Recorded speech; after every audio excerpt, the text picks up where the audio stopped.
Welcome back to Deep Dive Library, where we take a deep dive on your favorite books. I'm Riker. And I'm Connor. And welcome back to the show. We are on episode 6. Yeah, Chapter 6, episode 6, however you want to look that at means it. we've been doing this for like a month and a half. Yeah, which doesn't Really feel don't like feel like it. it. But at the same time, it feels like it's been that same amount of time at the same time. Yeah. Maybe that's just because we're both incredibly busy people. Yeah. Um, Gotta love it.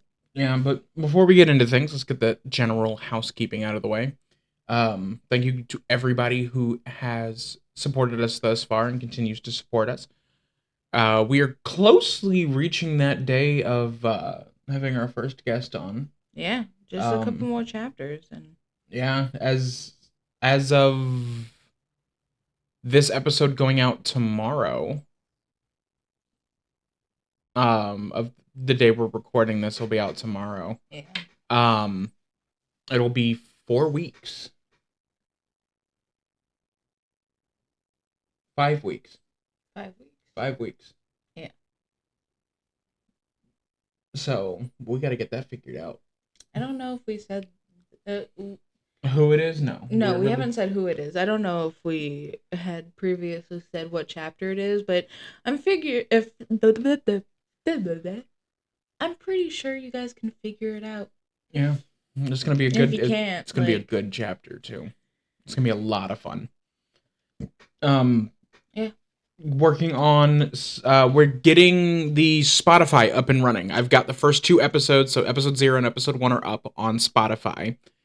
If you guys would like to go over there and follow us to help out over there as well. yeah. And if you over watch and you the just really don't want to have YouTube open, if you don't have what is it, premium, you know, and you so can't watch it and watch down, there is Spotify. Yep. Again, not all the episodes are up yet, but over the course of hopefully the next week, we should be getting the rest. we should be getting the rest of the episodes posted. That way, by next week, when episode 7 goes out, they'll be going live in conjunction with each other. Yeah. So that's going. We're still trying to get socials figured out a little bit. Yeah. It's not that it's been difficult. We just haven't really had the time to sit down and flesh everything out yet, as far as socials go, nor the Patreon. So the Patreon will definitely take longer than getting like a Twitter or whatever. Right.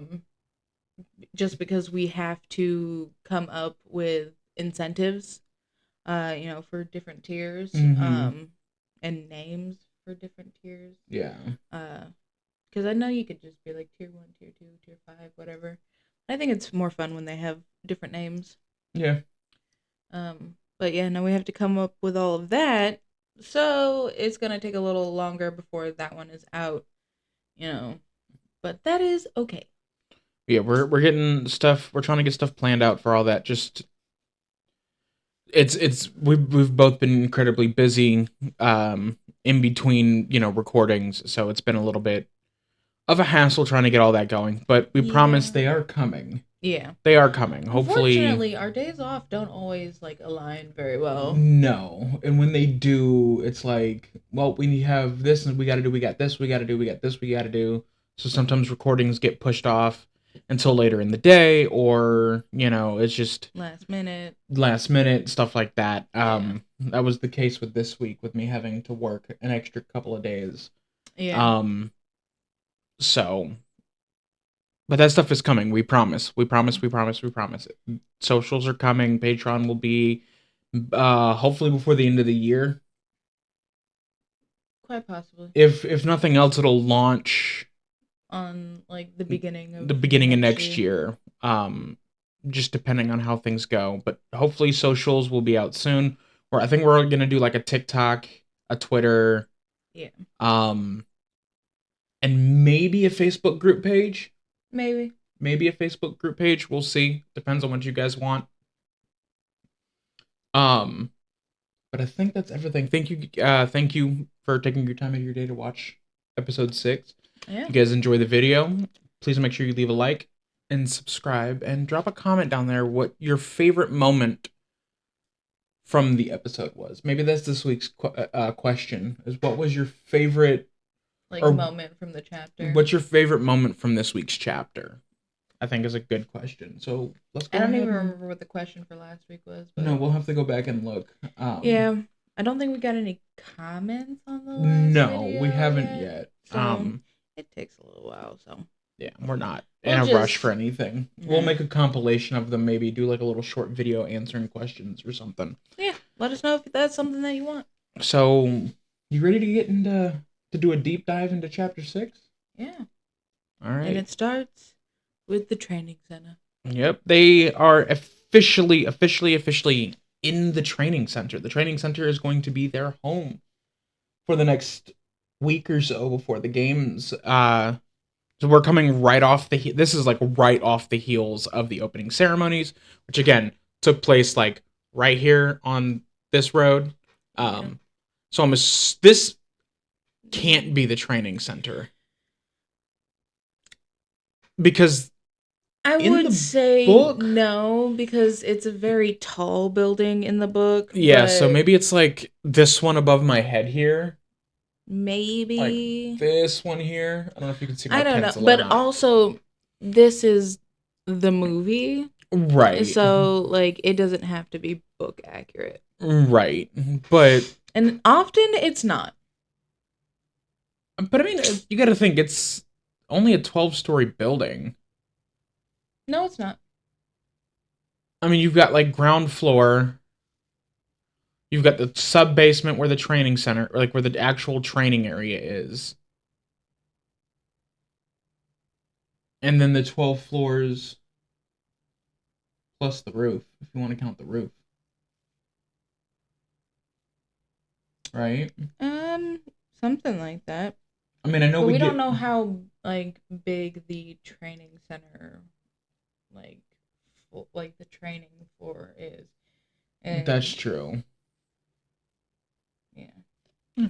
So anyway, so yeah, they're at they are at the training center. Again, they're home until the games begin. Each district has an entire floor to themselves. They just have to step on an elevator, hit a button that correlates to their district, and it whizzes them right on through. Katniss remarks about that she's ridden an elevator a few times. Yeah, the one in the Justice Building. Yep. The first time was when she was receiving the medal for her father's death. R.I.P. Papa Everdeen. Yeah. I was gonna say we knew you and we loved you, but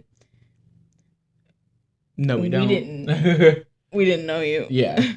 Still love you though. And then once again on the day of the reaping. Yeah, to say goodbye to her family and friends. Mm-hmm. But for some reason, it smells like it's sour milk. That's a dark and creaky thing that moves like a snail and smells like sour milk. And I'm just like, that's disgusting. Why does it smell like sour milk?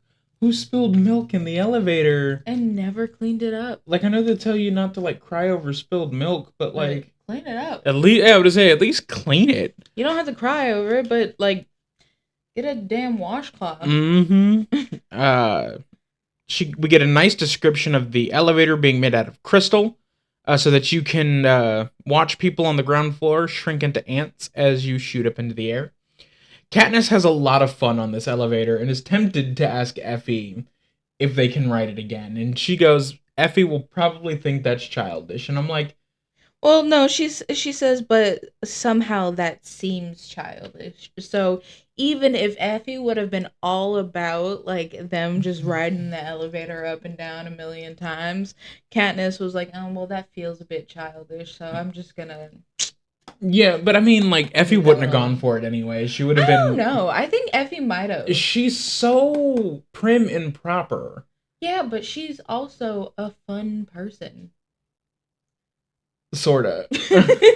I'm gonna hit you with a hard sorta there. That is not what I thought you were gonna say. I thought you were gonna say you were gonna hit me with my hardcover book. No, I'm gonna hit you with a hard sorta on that. I mean, yeah, I get what you're saying. But Katniss comes to the conclusion that Effie's job does not stop after the ceremonies. That is her job basically to, well, escort them all over the place. Um, can you read? Station ceremonies, same thing, really, Not because no, it really because they get off the station and they go right into getting set up for the ceremony. So getting like, set up for, but getting set up for the ceremony is it's not like they got off the train and went directly into the ceremony, the opening ceremony. I mean, they more or less did. No, there was like at least 3 hours of prep. Yeah, I said basically, not literally. No. Anyway, Katniss comes to the conclusion that Effie's job is not done, and that there's more for her to do. There you go. And which she realizes is good because Haymitch hasn't been seen since he said he'd stay sober enough to make sure that they didn't die. And my thought on that is that Haymitch got as drunk as he could so he could just, hold on to it for a little while. That's fair. I love the or she's like, in a way that's a plus because at least she can be counted on to corral us around places on time, whereas we haven't seen Haymitch since he agreed to help us on the train. He's probably passed out somewhere. Which is probably very true. Exactly. It's just like, well, it is Haymitch. He is an alcoholic. And cripplingly so. yeah.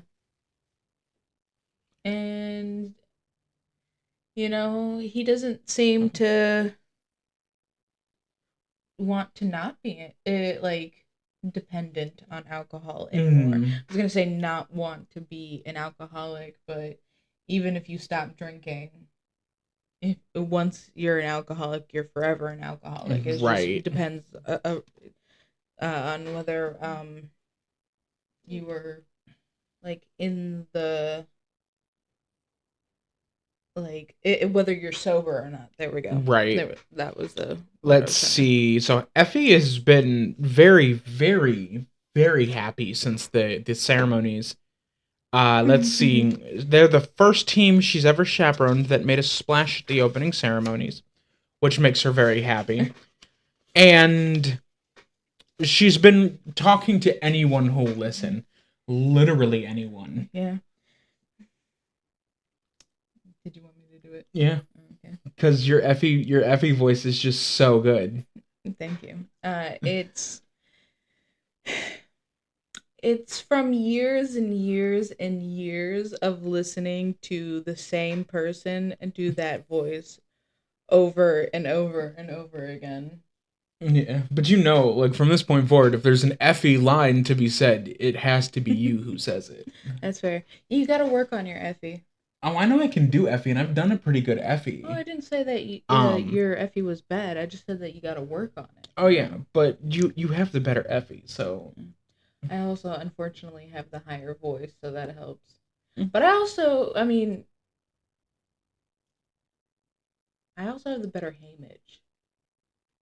You have the lower voice. But I also haven't really practiced my Haymitch either. This is true. So I haven't necessarily actually practiced any of these. It's just, you ever get to the point where you have seen / listened to something so many times that you know it word for word, and so you're sitting there quoting it? No, just me? No, not just you. Yeah, because that's what I do a lot. Yeah, anyway. Where am I? I've been very mysterious. Yes, no. I was looking up here. I've got that part. But I like the lead up, so I'm gonna read it. Okay. And to hear her tell it, Effie knows everyone who is anyone in the capital, and has been talking us up all day trying to win us sponsors. I've been very mysterious, though, she says, her eyes squint half shut. Because, of course, Haymitch hasn't bothered to tell me your strategies. But I've done my best with what I had to work with. How Katniss sacrificed herself for her sister. How you've both successfully struggled to overcome the barbarism of your district. And Katniss like barbarism. That's ironic coming from a woman helping prepare us for slaughter, which is just it's funny because it's true. Yeah. You know, it's not inherently a funny statement, it's just funny because it's true. Yeah. So yeah. Everyone has their reservations, naturally, you being from the cold district. But I said, and this was very clever of me, well, if you put enough pressure on coal, it turns to pearls. Effie beams at us so brilliantly that we have no choice but to respond enthusiastically to her cleverness, even though it's wrong. Yeah, I underlined pearls and just wrote diamonds next to it. Coal doesn't turn to pearls. They grow in shellfish. Possibly she meant coal turns into diamonds, but that's untrue too. I've heard that they have some sort of machine in District 1 that can turn graphite into diamonds, but we don't mine graphite in District 12. That was District 13's job until they were destroyed. And is this the first drop of 13? I think so. Because I think that it is. The first or the second. Because it could have been, like, mentioned.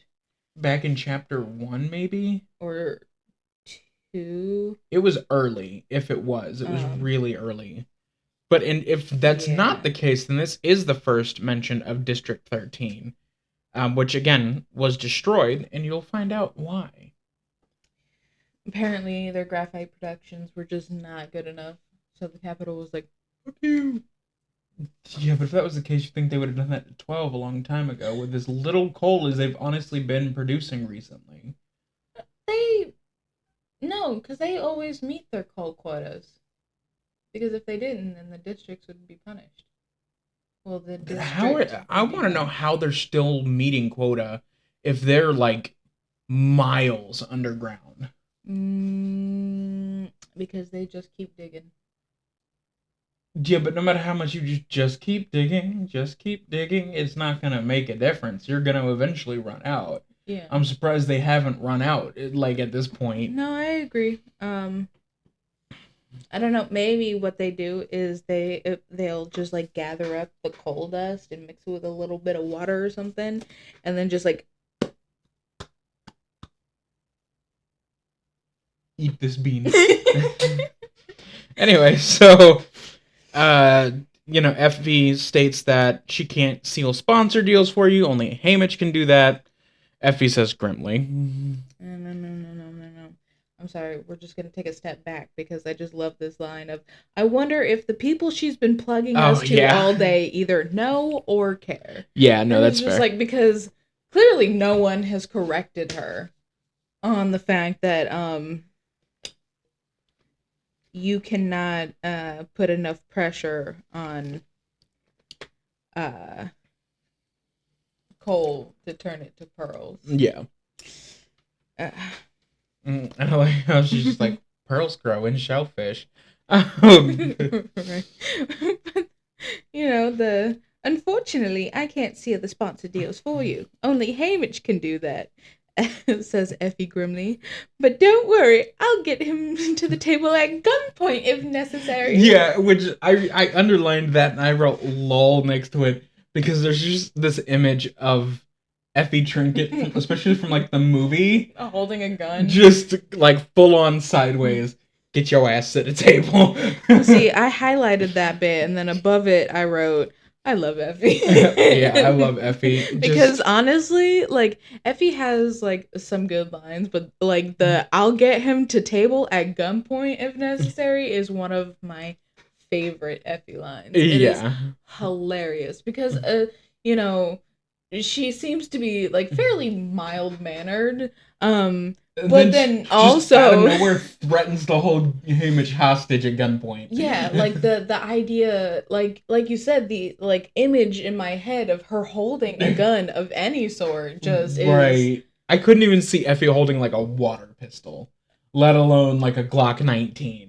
Yeah, it seems like absurd to think that she would ever do that, Yeah, but no, it it is hilarious. definitely not Effie. And then Katniss is just like, although lacking in many departments, every trinket has a certain determination I have to admire. Right. Just, and I think Katniss is also imagining Effie holding a gun to Haymitch.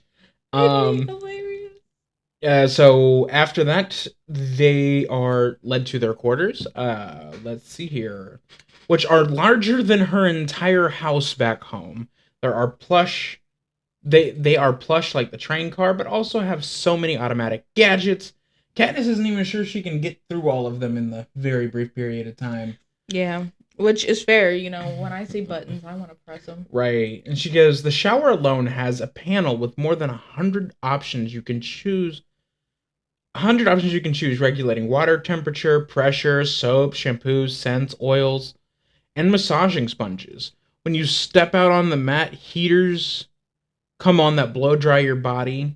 Instead of struggling to, With the instead of struggling with the knots in her wet hair, she merely just places her hand on a box that sends an electrical current through her body, up through her scalp that untangles and dries her hair immediately. By the way, it just says a current. I don't think it's an electrical current. Her hair is wet. That means that she would be it's sending it electrocuted. through her scalp.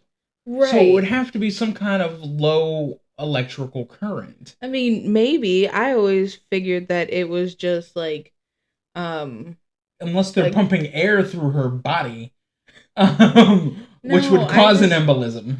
I just think I always pictured it as like, you know, when she puts her hand on the box, like then like there are like just like blow dryers that are just Yeah, but kind of thing. blow dryer I don't think would untangle your hair. Electricity could.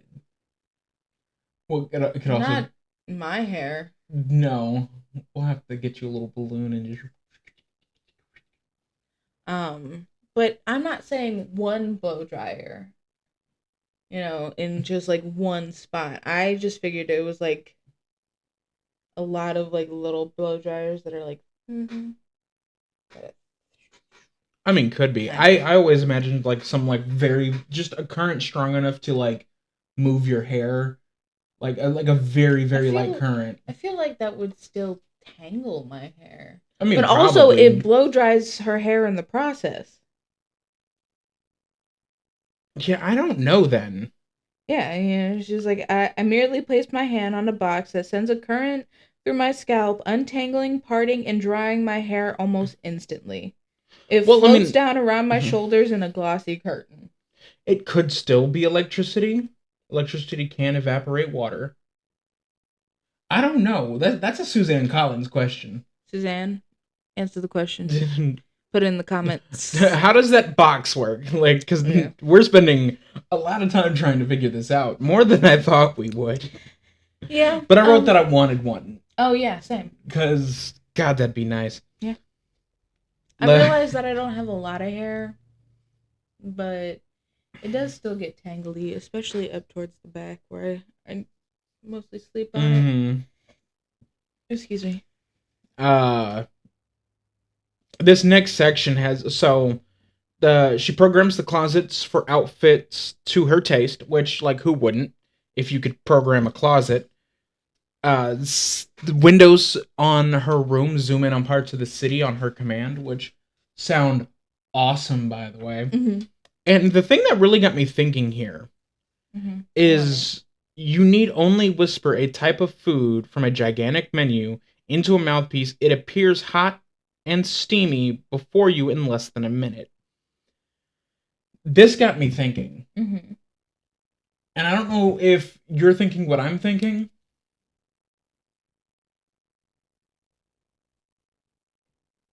So you did go to the same spot I did. So in Star Trek, in their canteens, you just walk up and be like, Earl Grey tea, if you're Captain Picard, if you're talking TNG. And it gives you that. It materializes a cup, it pours in your hot Earl Grey. Like, you know, if you want 2 sugars, it'll give you 2 sugars. But that's what that makes me think of. Yeah. Is like one of those, and I can't remember what the heck they're called from Star Trek. I don't know. I can't remember either. But I can feel Mom's disappointment. That, yeah, and her pleasure at us connecting that to Star Trek. Yeah. But it just makes me wonder, because I even wrote next to it, like I'm wondering if that was an inspiration for this machine was Star Trek. Yeah. Because it is, something you see within the confines of the show, or if you're watching, what's the one with what's his name? Oh, is it the Orville? I'm not sure what's his name is. The guy who can do all the different voice impressions, like Peter Griffin. The guy who did Family Guy, like most of the voices for Family Guy. Okay. I know who you're talking about. Yeah, so in an episode, he has a show. I want to say it's called The Orville. I think so. That sounds right. And in one of the episodes, there's two guys on the ship that are the same species, and I can't remember what species they are because I have not seen the show. I haven't actually watched this show. Mm-hmm. But they have the computer materialize like 200 cigarettes, and they each smoke like 100 cigarettes a piece. And it's in rapid succession. Like, they chain smoke each 100 cigarettes. And then they go to the That does not sound like a good and then idea. They ran out, and the computer wasn't able to make them anymore. So they start having withdrawal. And so they go to the nurse, and she's like, yeah, you guys are withdrawing from nicotine. How many cigarettes have you guys smoked? And they're like, 100. And she goes, what? Is based, not the exact response, but anyway. Basically. We're tangenting here really, really hard. She talked about the mouthpiece and speaking into it and getting food. Yeah. And she's like, I walk around the room eating goose liver and puffy bread until there's a knock on the door. Effie's calling me to dinner. Good, I'm starving. You were just eating something. Yeah, but like... Excuse me. You never had a snack and still been hungry? Oh, yes, but like, I've never eaten goose liver. Don't plan on it either. But the puffy bread sounds nice. Peta, Senna, and Portia are standing out on the balcony. Peta is more of a flatbread.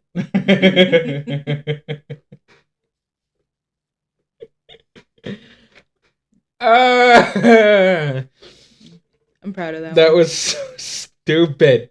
It was good, but it was stupid. No, so they're very stupid. They're out on the balcony when they enter the dining room.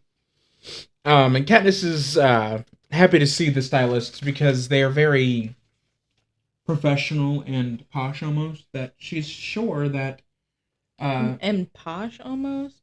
Yeah, well, Senna definitely not. I don't know about Portia. We don't get a whole lot of screen time with her. No. Or page time, I should say. We don't get a whole lot of time with Portia, but I feel like they're both so respectable that Haymitch and Effie are guaranteed to behave.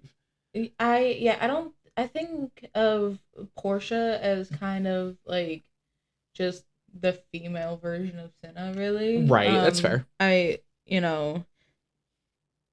Yes, their personalities are going to be different because they're different people. Mm-hmm. But I don't think that Senna would have worked so closely with Portia if she was more like Effie. Yeah, I don't think he could do that, and I don't blame him. I wouldn't either. I love you, Effie. So this dinner isn't really about food. It's about planning out their strategies. Senna and Portia have already proven how valuable they are. Yeah. And a silent young man dressed in is it tunic? Yes, yep, tunic. A white tunic offers all of them a stemmed glass of wine. Now, Katniss has never had wine. Though when I was reading this earlier, even though I know it said stemmed glass of wine. You read it steamed. Yep, so did I. So don't feel bad. Katniss has never had any wine outside of the homemade stuff her mom uses for medicines and coughs. So she's like, you know what? When will I ever have another chance to drink wine? Yeah, I'm gonna die in a few days. It'll be okay just this once. So she's like, it's tart, dry liquid, which I love as a descriptor because we've all had wine that tasted dry. Yeah, we've all had dry wine, and it is to those An of you acquired taste. to those of you who like dry wine, here is why you're wrong. Because liquid should not be taste dry. Yeah, no, I Like, have you to can agree. drink it all you want, but I will not because I don't like getting cotton mouth from drinking a liquid. Right. And she's like, it could be improved with a few spoonfuls of honey. And I'm like, Katniss wants mead. Katniss wants something that isn't giving her cotton mouth, even though she is drinking something. She's like, this is dry. That's weird. It shouldn't be like that. Right. Haymitch shows up just as dinner is being set out on the table, which is the other word that you could use for that, instead of set out on the table, is served. Yeah. But supper is being served, and Haymitch shows up, and I miss supper. it's the soberest she's ever seen him. Seen him. Which is it's a shock to everybody, probably. Yeah. I mean, especially his best friend Effie Trinket. Oh yeah, his very best friend in the whole world. His only friend. I mean, really, her very best friend in the whole world, Haymitch. You know, we can clearly tell from what we've seen of the two of them so far, they great friends. They love each other. She doesn't just tolerate his existence. No. You know, she's not over here sitting talking shit about him. Like, yo, mentor has a lot to learn about presentation. But I mean, nope. What? Nope. Nope. What? Nope. Nope. What? Nope. Why? I don't know. Okay, because I don't even remember what I was gonna say. I don't know what you're gonna say either. Oh, that's what I was gonna say. You think, presumably, she's had to work with him before? I mean, well, yes, we know that she's had to work with him before because Katniss says that she's right. That's right. She's been the what's the word I'm looking for? Chaperone for quite a few years. Wrong word. But it's still not incorrect. Escort. Same thing. More or less. Look, if Effie wasn't there through a lot of these trips around the Capitol, what do you think would happen to the three of them? They'd end up arrested. Only 2 out of the 3. I think Peeta would be okay. Peeta would be guilty by association. Katniss and Haymitch would knock over a liquor store. Haymitch for sure. Katniss would only do it to keep Haymitch safe, and Peeta just be like, guys, I don't think we should do that. Guys, please. I think that's how I think it would go. Oh, for sure. Sorry. But yeah, no, totally. That's how that would play out. Oh, for sure. Without a doubt in my mind. That Senna and Portia seem to have a taming effect, or a civilizing effect, as it were, on Haymitch and Effie. They're actually talking to each other like people. Yeah. I mean, they probably just don't want to look bad in front of them. Yeah, that's probably more than anything. Or at least, like, Effie. Yeah, for sure. But dinner is brought out. Mm. We have a mushroom soup with bitter greens. Mm-hmm. Tomatoes the size of peas. No, it's mushroom soup, bitter greens with tomatoes the size of peas. Which would probably be the only way that you'd get me to eat, like, tomatoes. Dude, but how are you genetically engineering tomatoes that small? Dude, I don't know. But I also don't like peas, so... Or mushrooms. No, but if it's anything like grandma's mushroom soup, I would do a full puree soup instead of having like chunks in it because I don't like the texture of mushroom. I don't. yeah, So for me, I would do like a pureed mushroom soup, a completely pureed I with miss like grandma's mushroom soup. I just miss grandma, That too. but uh, R.I.P. Grandma. with like an olive oil and basil drizzle on top. So do Now I want tomato soup. like a basil pesto or something drizzled on top. That sounds good. Doesn't it? Rare roast beef sliced as thin as paper. So That roast beef is see through, it, yeah. but I See, bet it tastes it good. probably tastes amazing, but it'd be disappointing because it's so thin. Unless they got a lot of it, and then it's like, okay, cool. At least it's still evening out. Uh, Well, I mean, it says that there are several servers, young servers dressed in white tunics, that move wordlessly to and from the table, keeping platters and glasses full. So I'm assuming that yeah, they're restocking the food. yeah. Noodles in a green sauce, maybe a pesto. I'm assuming that's what I Um, thought. might not be. Cheese that melts on your tongue, served with blue grapes. What kind of cheese do you think that is? What kind of grapes are those? But that's fair too. Those are definitely genetically engineered. Muscadines are kind of bluish. So it could be muscadines then. Let's see. But I'm curious about The the cheese. cheese. Yeah, Mm, I can't think of a cheese that just kind of melts on your tongue like that. I don't know, but I'd take it. Yeah, that's I true. love cheese. And that's another thing to make and add to the Hunger Games, the unofficial Hunger Games cookbook. Yes. Among the things that we are going to set up for you guys, one of them is going to be a PO box, so you can send me cheese. I People mean, probably would too. they probably would. Don't send me any non-perishable stuff in the I mail. That would not be mean, you good. could if you packaged it properly, or like dry ice and stuff like that. Right, but it would have to be picked up like same day. Yeah. Um, and I realize we don't live that far from the post office, but I'm still not trying to like get a call from the people at the post office. You've got another package that is cold. Please come get it now. Right. They would be sick of us. And Katniss is only about halfway through her glass of wine. Her head starts getting a little fuzzy. We've all been there. Maybe not with wine. I'm gonna say I've never been through half a glass of wine and been like, ooh, tingly. I mean, me neither. I've But never been Katniss through is half a rather glass of thin. anything. Oh, well, not only is she like super thin, but she's only 16. And this is the first time she's trying anything alcoholic, really. So Presumably, yeah.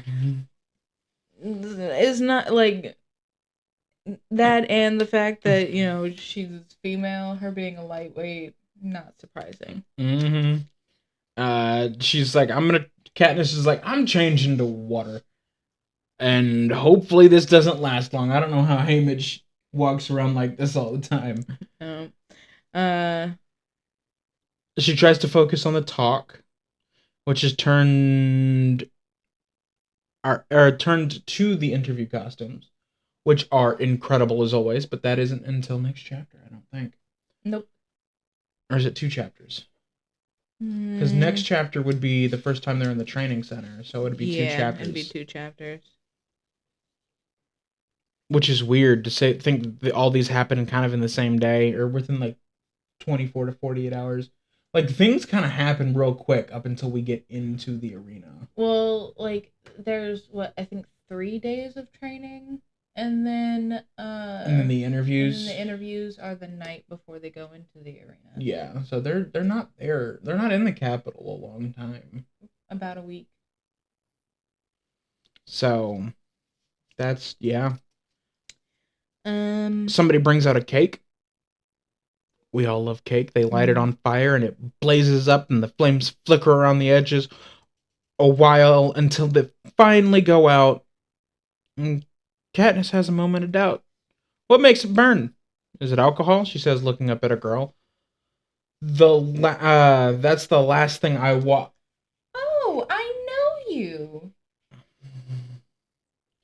Yeah, and then things get a little dangerous here because Katniss recognizes this girl with dark red hair and striking features, porcelain white skin. But even as she utters the words, she feels her insides constricting and is like, "Why do I recognize you? It's got to be from something terrible." Because otherwise I wouldn't be feeling this anxiety and guilt. Yup. So she knows some bad memory is associated with this girl, but she can't quite figure it out yet. Mm-hmm. And the expression of terror that crosses the girl's face only adds to her confusion and unease. Yeah. And when she looks back towards the other adults, they're all watching her like hawks. And what the you mean?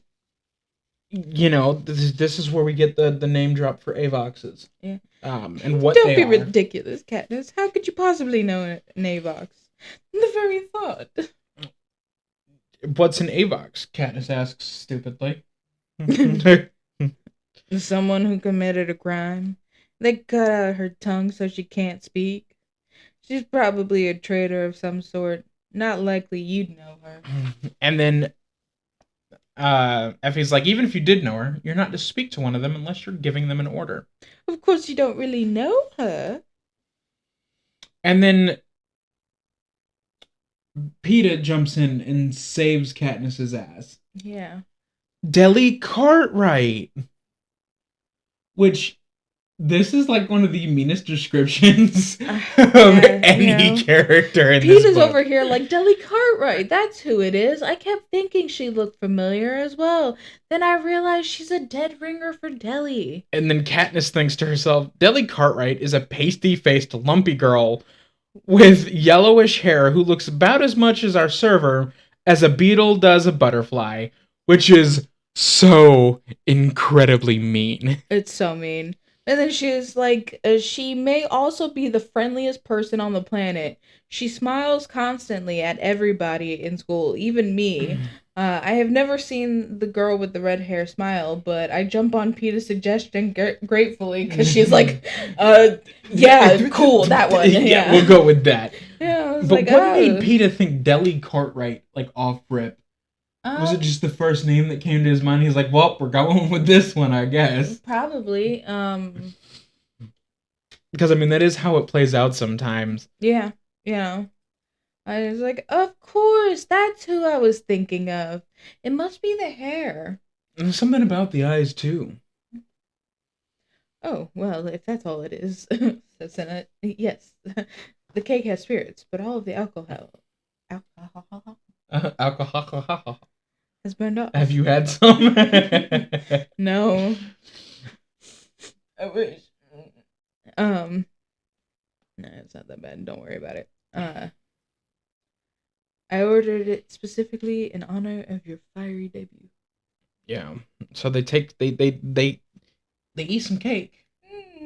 Who don't like a good cake? I can't. I wish we got a descriptor of this cake other than fiery. That's fair. I can't. So this is completely off topic, okay? But I can't go anymore. Why? Is it because of Once Upon a Witch Late? All right. Yep. So they make their way into the sitting room to rewatch the broadcasting of the opening ceremony.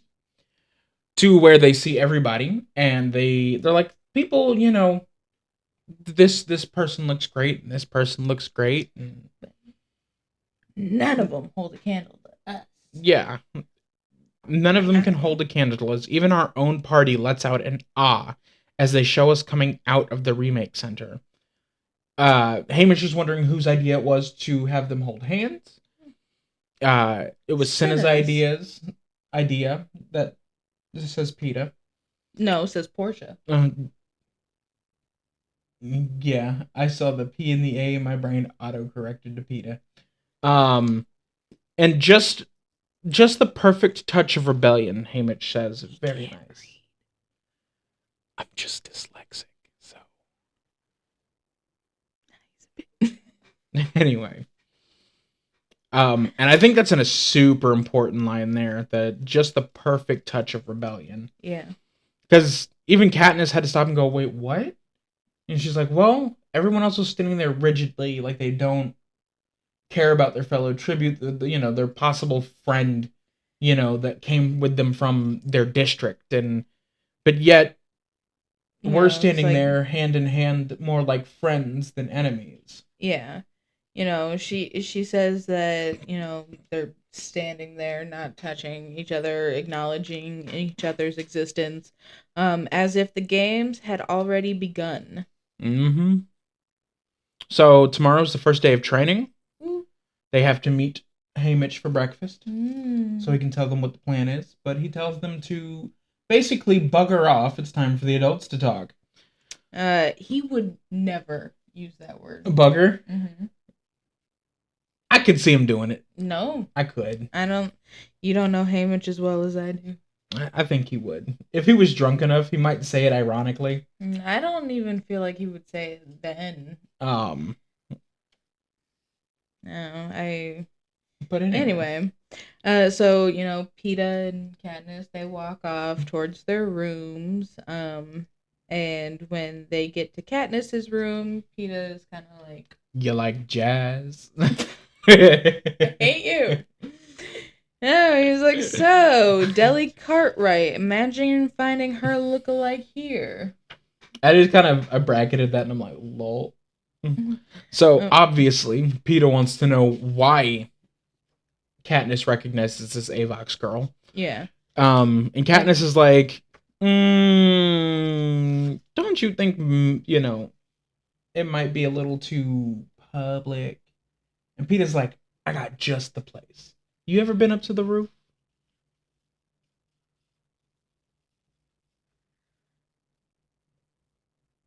Are you okay? No, your interpretation of how that goes is just like mind-boggling.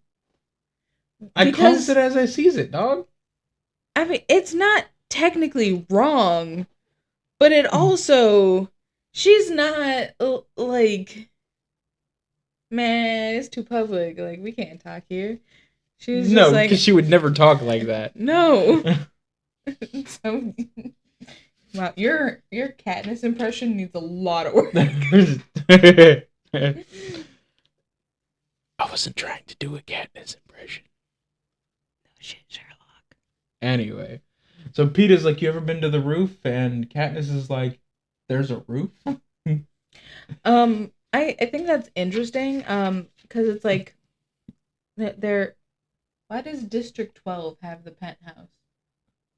Yeah, like the least desirable district gets the nicest accommodations, arguably. Yeah, because Peeta and the stylist were standing out on a balcony earlier, and I assume that all of the floors have a balcony as well. Oh yeah, for sure. The view getting worse and worse the lower you go. But you would think that if District 1 is supposed to be like the closest to the capital, why wouldn't they get the penthouse? Because they're on the ground floor, or they're on the first floor up from the main floor, therefore they're closest to the capital.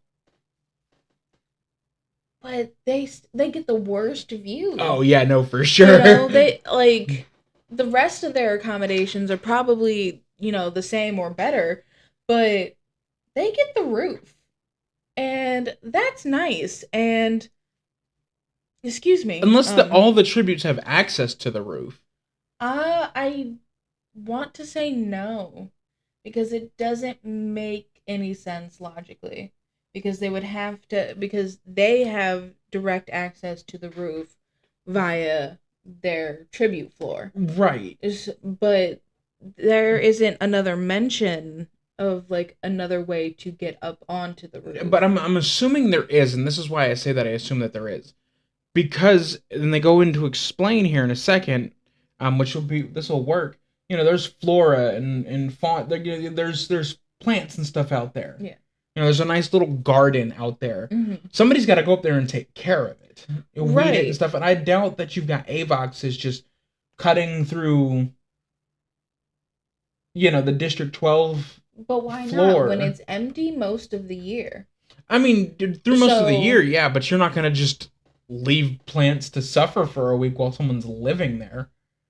no, but they are constantly in and out of between training and all of the other things that they have to do.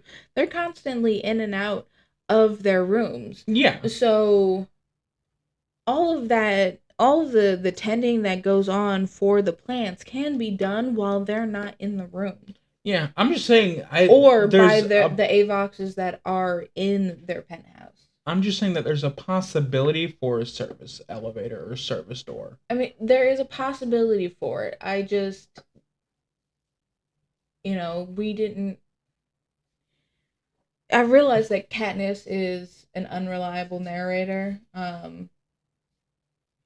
because we only get her perspective and Right. nothing more. But generally,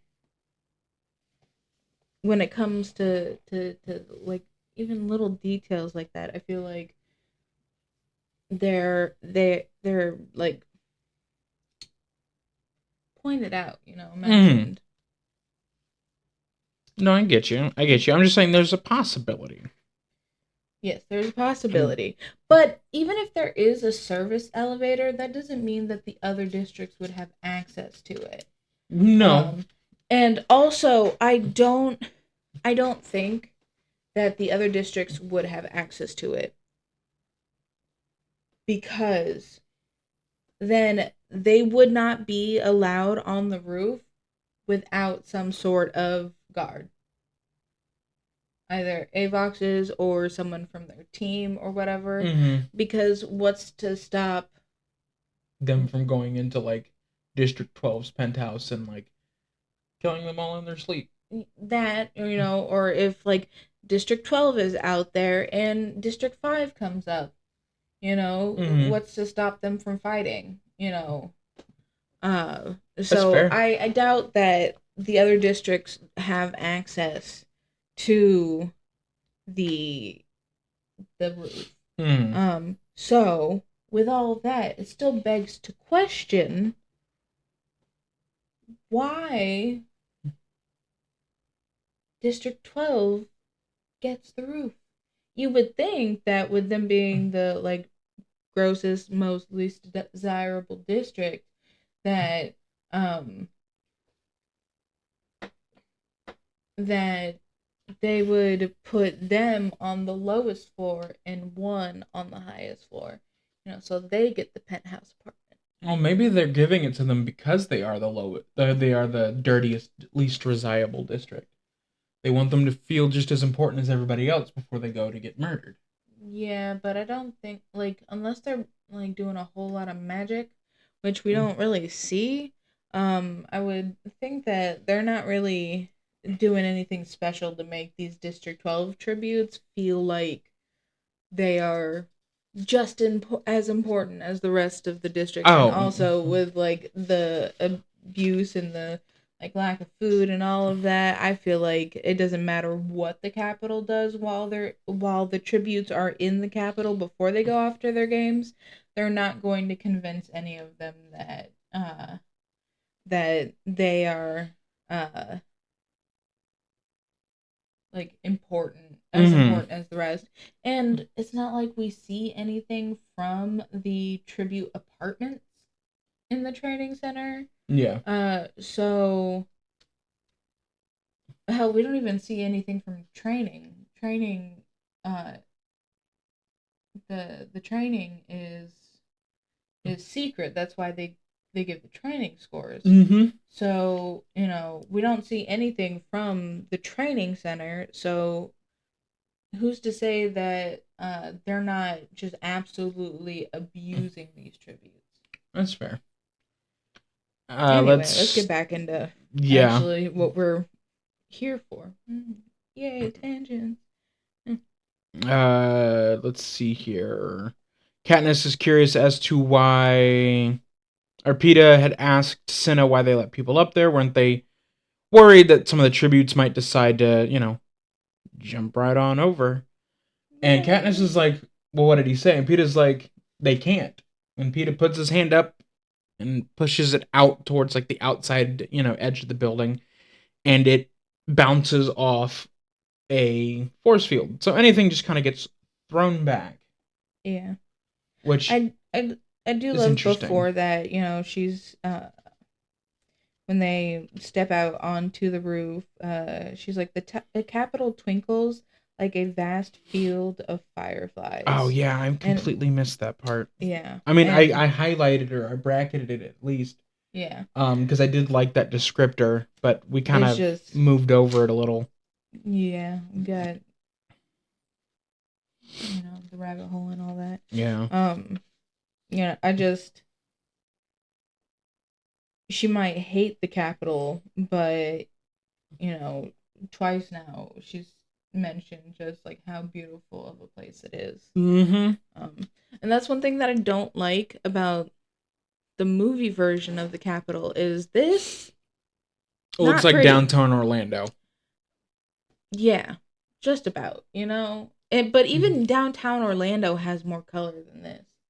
And the Capitol is supposed to be like candy colored, rainbows everywhere. Mm-hmm. And so the fact that here in the movie we don't get that is a little disappointing. Yeah. Let's see here. Katniss makes a remark about them always being worried about their safety. Even she's still wondering if they're supposed to be, if they're allowed to be out there so late and alone. She's never seen tributes on the training center roof before, but that doesn't mean, That they're they're not not being getting watched. taped and watched.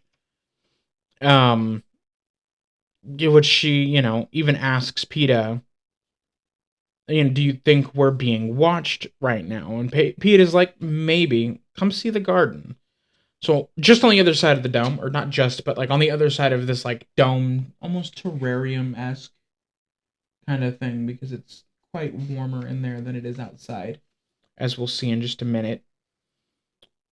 That there's a nice garden, that's got wind chimes and trees with branches and flower beds, and it's just a nice little like sitting garden. Here in the garden on this windy night, it's enough to drown out two people who are trying not to be heard. And is it a windy night, or is it windy because they're up 12 stories? Could be both. Because with height does come more wind. So Yeah. I mean, but she lives in the mountains, so she would know that. yeah, that's true. Um, She pretends to examine a blossom mm-hmm. and starts telling Peter the story. Peeta this story, which is quite simple, really. Yeah.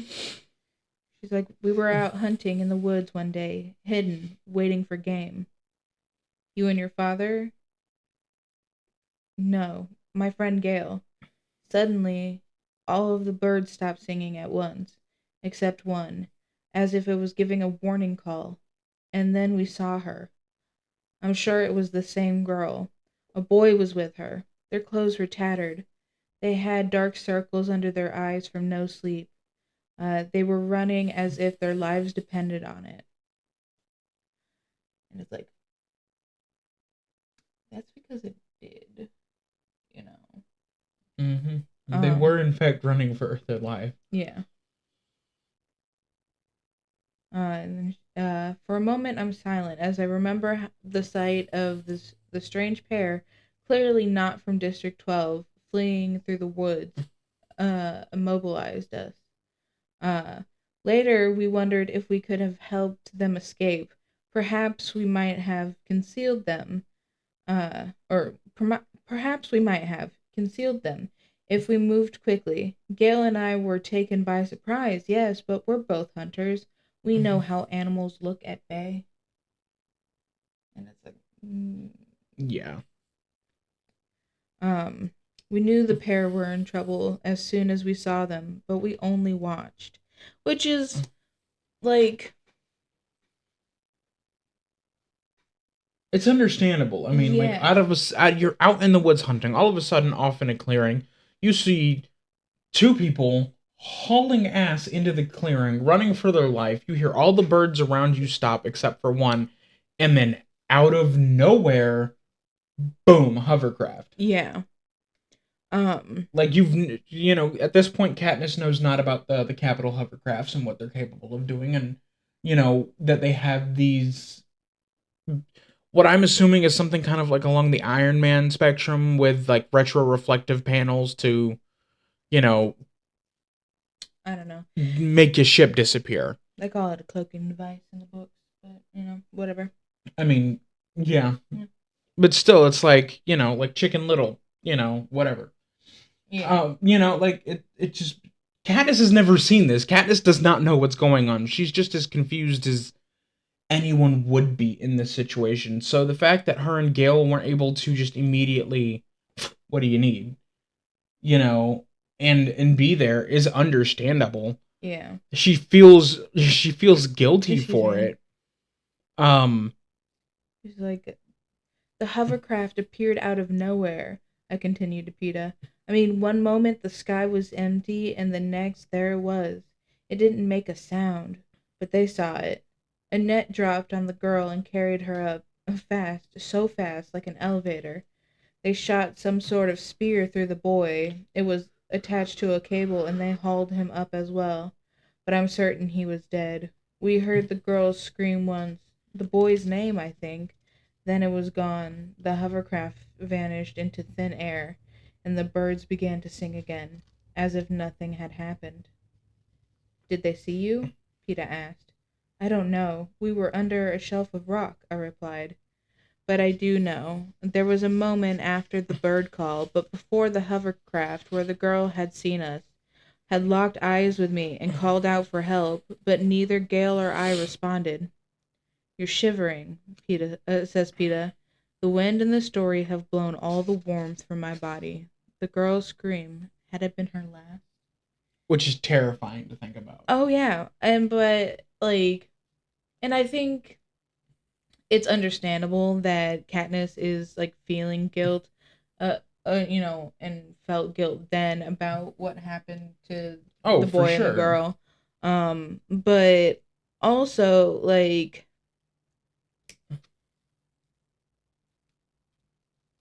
there is nothing to say that if they had tried to help them, that they would have been successful and that Mm-hmm. nothing bad would have happened to Katniss and Gale and their families because of it.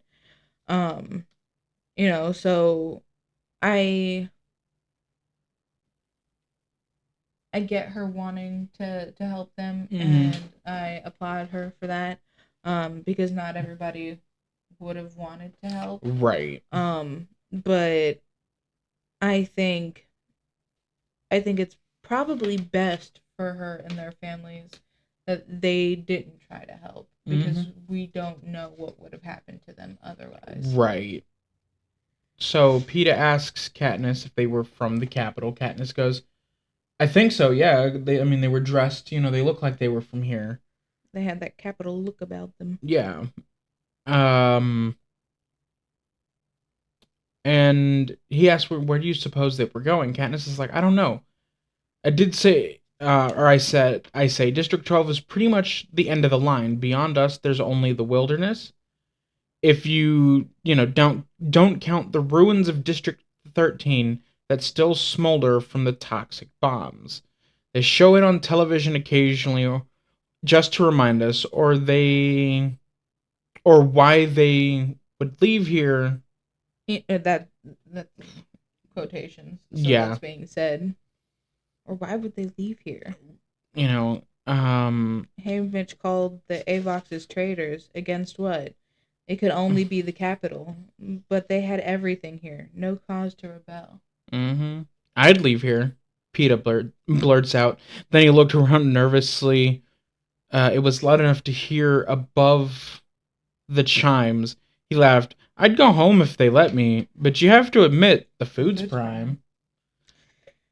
It And probably is. yeah, the You know, food it's is a good prime. cover up. Yeah, like he backtracks, very, very hard after saying that. I mean, he means what he says, but it's like, you know, gotta save myself in case somebody's listening. Yeah.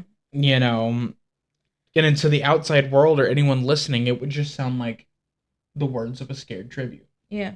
And that's, I assume that you're referencing what Katniss says there. Mm-hmm. Yeah. Okay. Um, Peeta's like, it's getting chilly. We should go inside. Inside the dome, it's warm and bright. Uh, his tone is conversational. Your friend Gale, he's the one who took your sister away at the reaping. Yes. Katniss like, yeah, man, you got this. You got it, man. You got it, man. Uh, Katniss asks him, do you know Gale? And he's like, no, I've seen him around, but I hear the girls talking about him all the time. I didn't realize, he's like, I didn't really realize you guys weren't not family. Yeah, he's like, I thought you guys were cousins. You look alike. And she's like, no, we're not related. And then Peeta sounds a little dejected. Well, no, it's like Peeta nods unreadable, so it's like I feel like it's just like kind of straight face, just like. Oh, okay. Well, anyway. Time to go to bed. Did he say goodbye to you? Yes, I say, observing him carefully. So did your father. He brought me cookies. Which you then proceeded to throw out of a train window. Yeah, it's like you didn't even eat the cookies. They were probably so good. They were probably delicious cookies. I want cookies. Yeah. Get some vanilla wafers. Peeta says to Katniss that his dad always liked him and Katniss and her sister. Probably wish he didn't just have a household full of boys running around.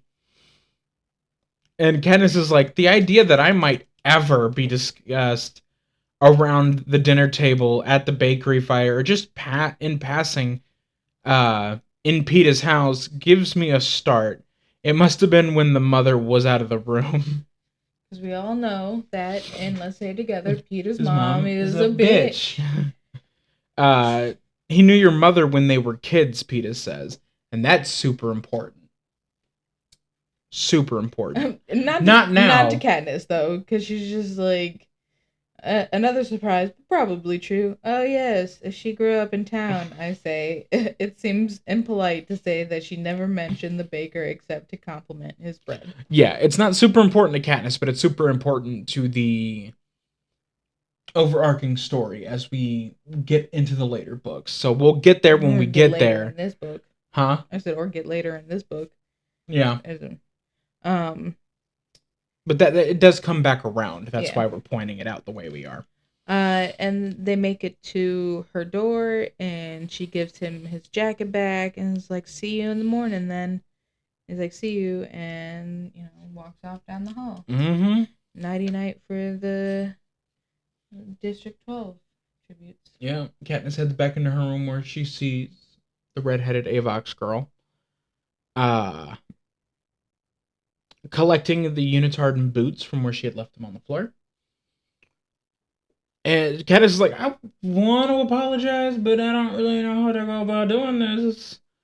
And she also doesn't want to get her in any more trouble. Doesn't want to risk getting herself in trouble. And, like, Katniss is like...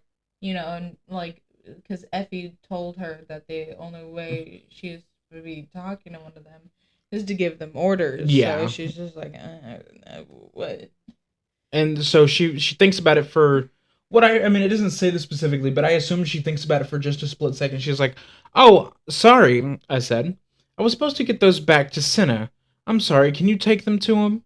So it's like, she finds a way to tell her sorry about what had happened in the field without and this is the way I'm interpreting it, and tell me if you think I'm wrong here. Well, so... I wouldn't say that you are wrong, because it goes on. She avoids my eyes, gives me a small nod, and heads out the door. I'd set out to tell her I was sorry about dinner, but I know that my apology runs much deeper, that I am ashamed that I never tried to help her in the woods, that I let the Capitol kill the boy and mutilate her without lifting a finger, just like Right. I was watching the games.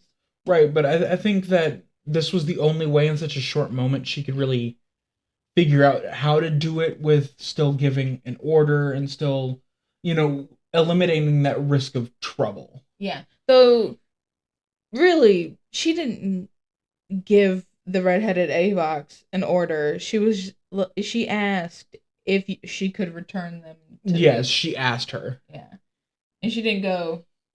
Return those to Senna for me, would you? Yeah, I mean it's still a question, Yeah, but it but is more of like a like the a way it's command. phrased, Yeah, and it's like, do that.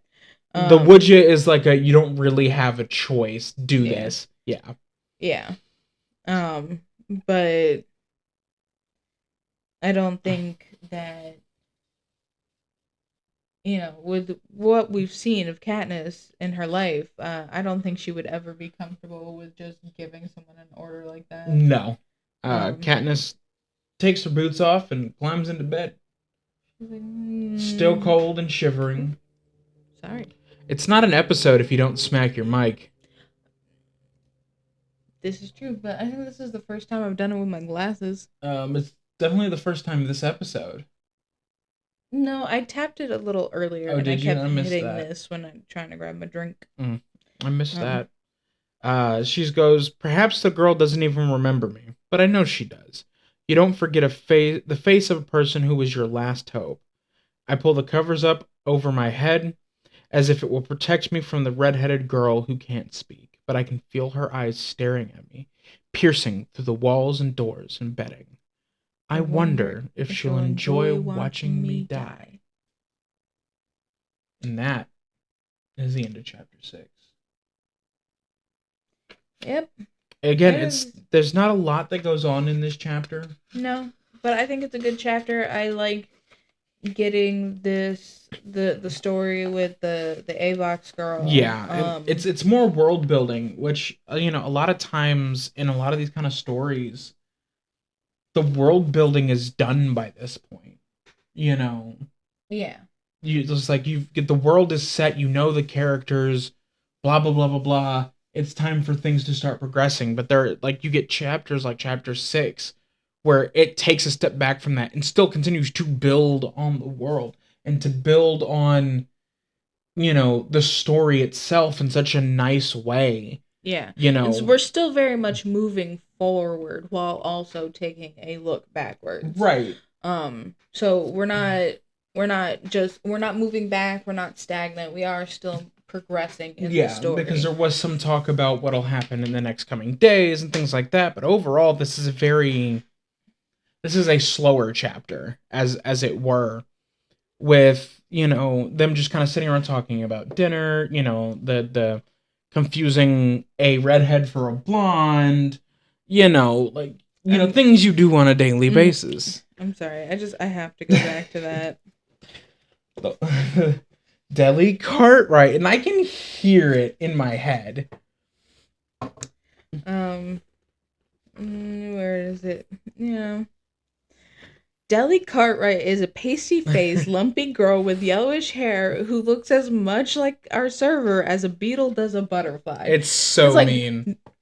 damn, Katniss. Okay, tell us how you really feel. Like, I think, I think, I think her problem really with Deli is that she is just so unendingly kind, Mm-hmm. and Katniss does not know how to handle that because, as she says, it's she smiles constantly at everyone in school, even me, uh, and it's like Katniss is over here. She like as we know from before, this point, she's got two friends. Mm-hmm. And one of them she doesn't even realize is her friend until like it's seemingly too late. Right. So we got Gale and we've got Madge. So like and her and Gale's relationship, they've gotten to a point now where they're friends, but it started out and still is to some point transactional. Yeah. Like you teach me to shoot bow and arrow, I teach you how snare. You know, you promise to take care of my family. If I go into the arena, then I promise to take care of your family if you go into the Right. arena. There's so much about their relationship uh that is just transactional. Mm-hmm. Which isn't necessarily a bad thing, but I think with that and then the fact that like her and Madge, their relationship was just very quiet. Mm-hmm. Um she doesn't know how to deal with the just like in your face kindness of Deli. Yeah. She's just like, Leave me alone. I don't know what's going on here. Yeah. She's just It's like but Katniss. as an overall chapter, there's chapters like this, and I think we could even get a couple more even while she's in the arena that are still kind of like slower paced, more world buildy. Progress the story by moving backwards.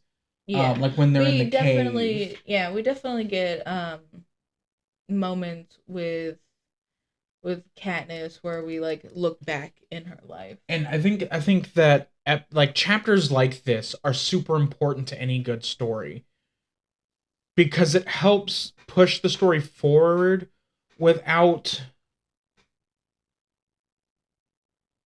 forcing you to look back, right? It's like, Pete, when Pete is in the cave, and this is fast forwarding a little bit to later in the book here, but when they're in the cave and Pete is like, tell me a story, right? This is she's telling him this story in real time. The story is still progressing from their point of view, but she's telling a story about something that had happened in the past. Yeah. She didn't make up anything. I mean, she may have changed some details around in the story for legal reasons, as it were. Yeah.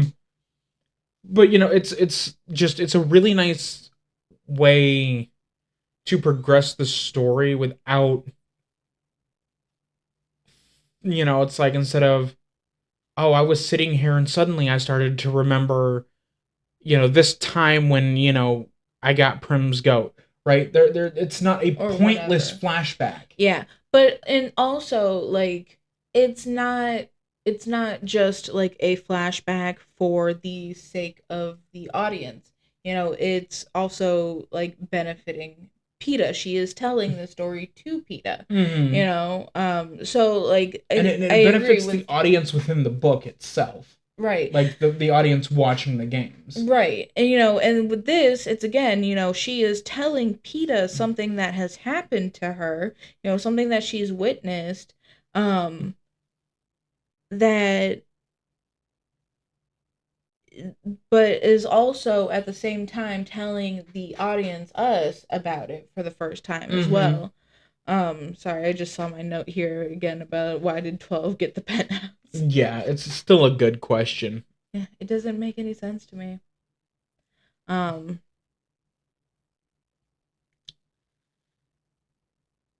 yeah, cuz like It's a really good way to write things out mm, to progress the story further, but still yeah. give us that information. My Because brain left that. My oftentimes, brain went back to the penthouse, honestly. sometimes, but there are some books, there's some cases in books where it's like forced backstory time. The way that Suzanne does this here, it does not feel forced. No. It feels very organic, like if you were genuinely telling this story to somebody around you. Yeah. So I think it's just a great way to write that out. I agree. That But could I be love, this like, week's question though. everything about this. Why did District 12 get the penthouse? Yeah. Why do you guys think District 12 got the penthouse? It could also be that it could have to do with the ring structure of Panem, right? 12 is the furthest away. Mm-hmm. 1 is the closest to the capital. Mm-hmm. So therefore 1 is on the ground floor closest to the capital, where 12 is the furthest away. The way it always like went through my brain, the reason why 1 got the lowest and 12 got the highest was just because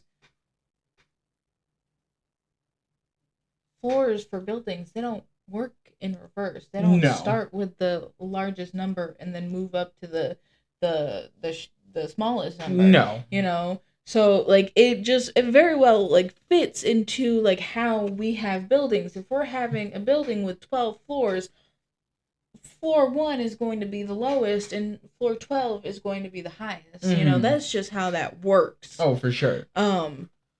But And we could just be very well overthinking this, and it's that simple. and it probably is. But with the amount of times we've read these books, little details like that almost never.